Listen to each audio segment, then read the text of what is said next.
നമസ്കാരം, പ്രൈം ടുഡേയിലേക്ക് സ്വാഗതം. നോക്കാം ഇന്നത്തെ പ്രധാന വാർത്തകൾ.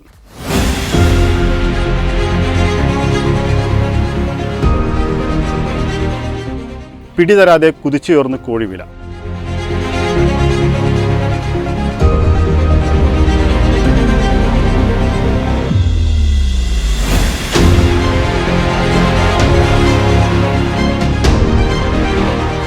പാനൂരിലെ സ്ഫോടനം, ബോംബുണ്ടാക്കിയതിൻ്റെ ഉത്തരവാദിത്തം CPM നേതൃത്വത്തിനെന്ന് കെ സുരേന്ദ്രൻ.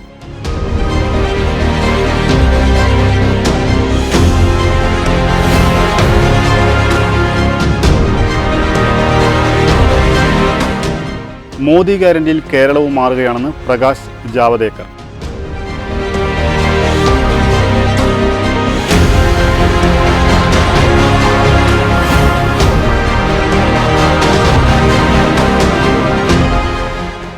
ആയിരങ്ങൾ പങ്കെടുത്ത നോമ്പുതുറ. കുണ്ടൂർ കുഞ്ഞു ആണ്ട് നേർച്ച സമാപിച്ചു.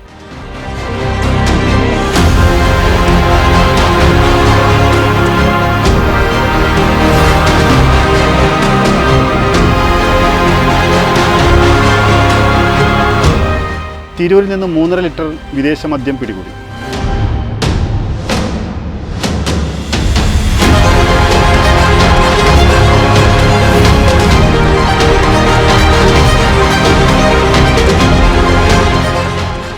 നിർധന കുടുംബങ്ങൾക്കുള്ള സാന്ത്വനം റിലീഫ് കിറ്റ് വിതരണം സംഘടിപ്പിച്ചു.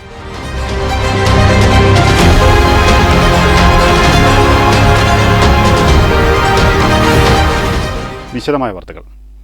റംസാനും വിഷുവും ഒരുമിച്ചെത്തിയതോടെ കോഴിവില പറന്നുയരുകയാണ്. തദ്ദേശീയ ഫാമുകളിൽ കോഴി ഉൽപ്പാദനം കുത്തനെ കുറഞ്ഞതാണ് ഇപ്പോഴത്തെ വിലക്കയറ്റത്തിന് കാരണം. തിരൂരിലും തീരദേശ മേഖലയിലും കോഴിയിറച്ചിക്ക് 240 രൂപയാണ് വില.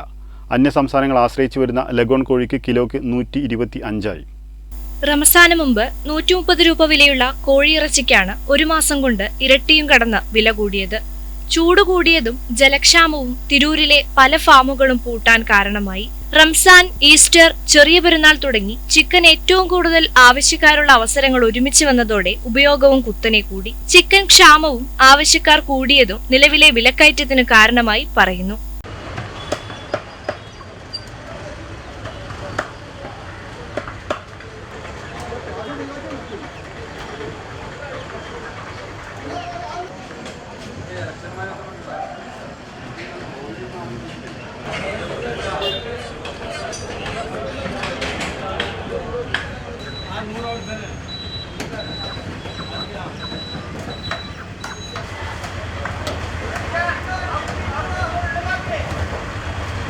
ചിക്കൻ വില നിലവിൽ സർവകാല റെക്കോർഡിൽ തന്നെയാണ്. ചെറിയ പെരുന്നാൾ ആവുമ്പോഴേക്കും 250-ന് മുകളിൽ കിലോയ്ക്ക് വരുമെന്നാണ് കച്ചവടക്കാർ പറയുന്നത്. വിഷുവും കഴിഞ്ഞേ വിലയിൽ കുറവ് വരാൻ സാധ്യതയുള്ളൂ. മുൻകാലങ്ങളിൽ അന്യ സംസ്ഥാനങ്ങളിൽ നിന്നാണ് ഇറച്ചിക്കോഴി എത്തിയിരുന്നെങ്കിൽ സമീപകാലത്തായി തിരൂരിൽ ഇക്കാര്യത്തിൽ ഏതാണ്ട് സ്വയം പര്യാപ്തത കൈവരിച്ചിട്ടുണ്ടെങ്കിലും മിക്ക ഫാമുകളും പൂട്ടി. 100-ലധികം ഫാമുകളാണ് തിരൂരിലും പരിസരങ്ങളിലുമായി ഉണ്ടായിരുന്നത്. തീരദേശ പഞ്ചായത്തായ വെട്ടത്ത് 20-ലധികം ഫാമുകളാണ് ഉണ്ടായിരുന്നത്. നിലവിൽ മിക്കതും പൂട്ടി. 1 കിലോ കോഴിക്ക് പ്രൊഡക്ഷൻ കോസ്റ്റ് 100 രൂപയോളം വരുമെന്നാണ് പറയുന്നത്. നേരത്തെ 60 രൂപയോളമേ ചിലവ് വന്നിരുന്നുള്ളൂ. ചോളം, സോയാബീൻ തുടങ്ങിയ കോഴിത്തീറ്റകൾക്ക് കുത്തനെ വിലയും കൂടി. പ്രവാസികൾ തുടങ്ങിയ സംരംഭങ്ങളാണ് ഏറെയും. ഇടക്കാലത്ത് നഷ്ടം വന്നതോടെ പലതും പൂട്ടി. മലപ്പുറം ജില്ലയിൽ മാത്രം 3000-ഓളം ഫാമുകൾ ഉണ്ടായിരുന്നതായാണ് പറയുന്നത്. ന്യൂസ് ഡെസ്ക് വെട്ടം. പാനൂരിലെ ബോംബ് നിർമ്മാണത്തിന്റെ ഉത്തരവാദിത്തം CPM നേതൃത്വത്തിന് തന്നെയെന്ന് വ്യക്തമാക്കുന്നതാണ് ബോംബ് സ്ഫോടനത്തിൽ മരിച്ചയാളുടെ വീട്ടിൽ CPM നേതാക്കളുടെ സന്ദർശനമെന്ന് BJP സംസ്ഥാന അധ്യക്ഷൻ കെ സുരേന്ദ്രൻ.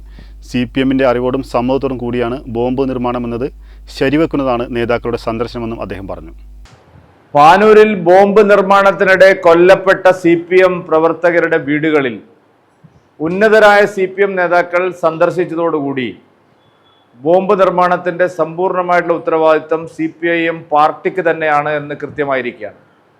CPIM പാർട്ടി നേതൃത്വത്തിന്റെ അറിവോടും സമ്മതത്തോടും കൂടിയാണ് അവിടെ വ്യാപകമായ തോതിൽ മാരകമായ ബോംബുകൾ നിർമ്മിച്ചതെന്നുള്ള ആക്ഷേപം ഇപ്പോൾ ശരിവെക്കുന്ന നിലയിലാണ് CPMൻ്റെ ഉന്നത നേതാക്കൾ അവരുടെ വീടുകൾ സന്ദർശിച്ചതോടെ ജനങ്ങൾക്ക് ബോധ്യമായിരിക്കുന്നത്. സംസ്ഥാനം ഭരിക്കുന്ന ഒരു പാർട്ടി, ആ പാർട്ടിയുടെ ആഭ്യന്തര വകുപ്പ് കൈകാര്യം ചെയ്യുന്ന മുഖ്യമന്ത്രിയുടെ സ്വന്തം ജില്ലയിലാണ് മാരകമായ ബോംബുകൾ, പ്രഹരശേഷിയുള്ള ബോംബുകൾ പാർട്ടി പ്രവർത്തകർ ഉണ്ടാക്കുകയും അത് നിർമ്മിക്കുന്നതിനിടെ ബോംബ് സ്ഫോടനമുണ്ടായി ആളുകൾ മരിക്കുകയും ചെയ്ത സംഭവം ഉണ്ടായിരിക്കുന്നത്. CPM ഇതുവരെ പറഞ്ഞുകൊണ്ടിരുന്നത് ഞങ്ങൾക്കിതിൽ ഉത്തരവാദിത്തമില്ല എന്നുള്ളതായിരുന്നു. പക്ഷേ ഇപ്പോൾ അത് CPM തന്നെ നടത്തിയതാണെന്ന് തെളിഞ്ഞിരിക്കുന്നു. ഇതിൽ ഉന്നത നേതാക്കൾ ആരുടെ നിർദ്ദേശാനുസരണമാണ് ബോംബ് നിർമ്മാണം നടന്നതെന്നുള്ളത് കേസ് അന്വേഷണത്തിൻ്റെ പരിധിയിൽ വരണം. ഈ കേസ് ഏതെങ്കിലും ഒരു ലോക്കൽ പോലീസ് അന്വേഷിച്ചുകൊണ്ട് കാര്യമില്ല. കോടതിയുടെ മേൽനോട്ടത്തിലോ മറ്റോ ശക്തമായിട്ടുള്ള അന്വേഷണം വേണം. മാത്രമല്ല, ഈ ബോംബ് നിർമ്മാണം ആരുടെ മേൽനോട്ടത്തിലാണ് നടന്നത്, ആരെ ആക്രമിക്കാൻ ഉദ്ദേശിച്ചാണ്, ആരെ ലക്ഷ്യം വെച്ചാണ് ഈ ബോംബ് നിർമ്മാണം നടത്തിയത്, ഇതിൻ്റെ പിന്നിൽ പ്രവർത്തിച്ച നേതാക്കൾ ആരൊക്കെ എന്നൊക്കെയുള്ള കാര്യങ്ങളിൽ ഗൂഢാലോചനയും അന്വേഷണത്തിൽ പുറത്തു കൊണ്ടുവരേണ്ടതാണ്. കൃത്യമായ ഗൂഢാലോചന ഇക്കാര്യത്തിൽ നടന്നിരിക്കുന്നു. ആ ഗൂഢാലോചന വെളിച്ചത്ത് കൊണ്ടുവരാൻ അടിയന്തര ഇടപെടൽ ആവശ്യമായിരിക്കാം. പ്രധാനമന്ത്രി നരേന്ദ്രമോദിയുടെ നേതൃത്വത്തിൽ രാജ്യത്ത് നടപ്പിലാക്കുന്ന അതിവേഗ വികസന പ്രവർത്തനങ്ങളിലൂടെ കേരളവും മാറുകയാണെന്ന് കേരളത്തിൻ്റെ ചുമതലയുള്ള BJP പ്രഭാരി പ്രകാശ് ജാവദേക്കർ തിരൂരിൽ NDA സ്ഥാനാർത്ഥി അഡ്വക്കേറ്റ് നിവേദിത സുബ്രഹ്മണ്യന്റെ തെരഞ്ഞെടുപ്പ് കൺവെൻഷൻ ഉദ്ഘാടനം ചെയ്ത് സംസാരിക്കുകയായിരുന്നു അദ്ദേഹം.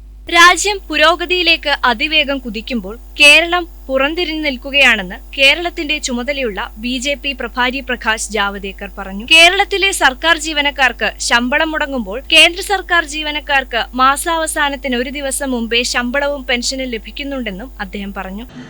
Ask them, what was India's stature in the world 10 years ago and what is the stature today? When we go, they feel now more proud Indian because earlier they were, oh, you have come from India, okay. Now they come, oh, you have come from India, welcome, welcome, welcome.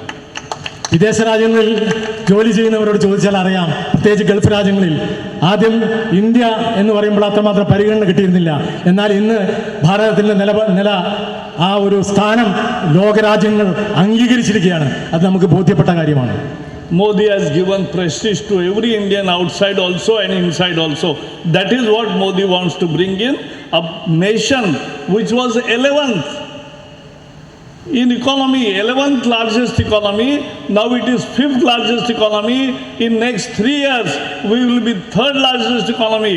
Everybody's life is going to change and everybody will earn more and there are more job opportunities in store.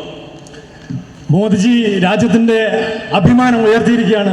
11ാമത് ഒരു സാമ്പത്തിക ശക്തിയായിരുന്ന രാജ്യം ഇന്ന് 5ാമത്തെ ശക്തിയായി ലോകരാജ്യങ്ങളിൽ മാറിക്കഴിഞ്ഞിരിക്കുകയാണ്. അടുത്ത വർഷങ്ങളിൽ 3ാമത്തെ സാമ്പത്തിക ശക്തിയായി ഭാരതം മാറുകയാണ്. There is Vizhinjam port is being built.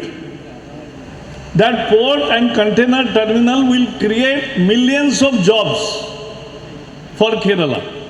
There is highway from Kasaragod to Thiruvananthapuram, 6-lane highway. There will be all tourists will come now more in Kerala and that will create new jobs because there was very small roads, narrow roads and that too like this. Now it is straight road, 6-lane. Already many portion is completed. Next year by Eid and Vishu, you will have new road ready and will be in operation. ജില്ലാ vice president N. Anilkumar അധ്യക്ഷനായി. ജില്ലാ president Ravi Thelath, BJP സംസ്ഥാന committee അംഗങ്ങളായ K. Jayachandran, Geetha Madhavan, K. Narayanan, സംസ്ഥാന council അംഗങ്ങളായ നിർമ്മല കുട്ടികൃഷ്ണൻ, വയ്യാട്ടു ഭരതൻ, ജില്ലാ vice president N. Anilkumar, OBC Morcha സംസ്ഥാന vice president MK Devidas, സംസ്ഥാന കമ്മിറ്റി അംഗം മനോജ് പാറശ്ശേരി, BDJS ജില്ലാ vice president Sivadas Kuttiyil, doctor Kumari Sukumaran, ന്യൂനപക്ഷ മോർച്ച ജില്ലാ പ്രസിഡന്റ് കള്ളിയത്ത് സത്താർ ഹാജി, BJP തിരൂർ മണ്ഡലം പ്രസിഡന്റ് രമാ ഷാജി, തിരുനാവായ മണ്ഡലം പ്രസിഡന്റ് അനീഷ് കുറ്റിയിൽ, ജനറൽ സെക്രട്ടറിമാരായ ശശി കറുകയിൽ, PP രാമചന്ദ്രൻ എന്നിവർ പങ്കെടുത്തു. വെട്ടൻ ന്യൂസ്, തിരൂർ. കുണ്ടൂർ സാദിന്റെ മകൻ മുഹമ്മദ് കുട്ടി എന്ന കുഞ്ഞുവിന്റെ 36ാമത് ആണ്ട് നേർച്ചയിൽ ആയിരങ്ങൾ സംബന്ധിച്ചു. ആണ്ട് നേർച്ച വിവിധ പരിപാടികളുടെ കുണ്ടൂർ ഖൗസിയ ക്യാമ്പസിൽ സമാപിച്ചു. ഖബർ സിയാറത്തിന് പൊന്മള അബ്ദുൽ ഖാദിർ മുസ്ലിയാർ നേതൃത്വം നൽകി. തുടർന്ന് അനുസ്മരണം, ദുആ മജ്ലിസ്, മൗലീദ്, ഇഫ്താർ എന്നിവയും നടന്നു. സയ്യിദ് അലി ബാഫഖി തങ്ങൾ പ്രാർത്ഥന നടത്തി. മൗലിദിന് സയ്യിദ് ജലാലുദ്ദീൻ ജിലാനി, അബ്ദുൽ ഖാദിർ ഹാജി കിണാശ്ശേരി, അബ്ദുൽ മജീദ് ഫൈസി യാദശ്ശേരി, NM ആലിക്കുട്ടി മുസ്ലിയാർ, TM ബഷീർ സഖാഫി നേതൃത്വം നൽകി. പ്രമുഖ സാദാത്തുക്കളും പണ്ഡിതന്മാരും സംബന്ധിച്ചു. സമൂഹ നോമ്പുതുറയിൽ ആയിരങ്ങൾ സംബന്ധിച്ചു. കായിക ഹജ്ജ് വഖഫ് മന്ത്രി V അബ്ദുറഹിമാൻ വിശിഷ്ടാതിഥിയായി പങ്കെടുത്തു. വെട്ടന്യൂസ്, തിരൂരങ്ങാടി. ലോക്സഭാ പൊതുതെരഞ്ഞെടുപ്പുമായി ബന്ധപ്പെട്ട് മലപ്പുറം ജില്ലയിൽ എക്സൈസ് വകുപ്പ് നടത്തിയ പ്രത്യേക പരിശോധനയിൽ കഞ്ചാവും വിദേശമദ്യവും പിടികൂടി. കൊണ്ടോട്ടിയിൽ നിന്നും 12 ഗ്രാം കഞ്ചാവും നിലമ്പൂരിൽ നിന്ന് 10 ഗ്രാം കഞ്ചാവുമാണ് പിടികൂടിയത്. തിരൂരിൽ നിന്നും 5250 രൂപ വിലയുള്ള 3.5 ലിറ്റർ വിദേശമദ്യവും തവനൂരിൽ നിന്നും 15 ഗ്രാം കഞ്ചാവും എക്സൈസ് സംഘം പിടിച്ചെടുത്തു. പ്രതികൾക്കെതിരെ എക്സൈസ് കേസെടുത്തു. മെട്ടന്യൂസ്, തിരൂർ. കൂട്ടായി ടൗൺ സാന്ത്വന കേന്ദ്രം നിർധനരായ കുടുംബങ്ങൾക്കുള്ള ഭക്ഷ്യധാന്യങ്ങളടങ്ങിയ സാന്ത്വൻ റിലീഫ് കിറ്റ് വിതരണം സംഘടിപ്പിച്ചു. കേരള മുസ്ലിം ജമാഅത്ത് കൂട്ടായി സർക്കിൾ പ്രസിഡന്റ് റസാഖ് സഖാഫി ഉദ്ഘാടനം ചെയ്തു.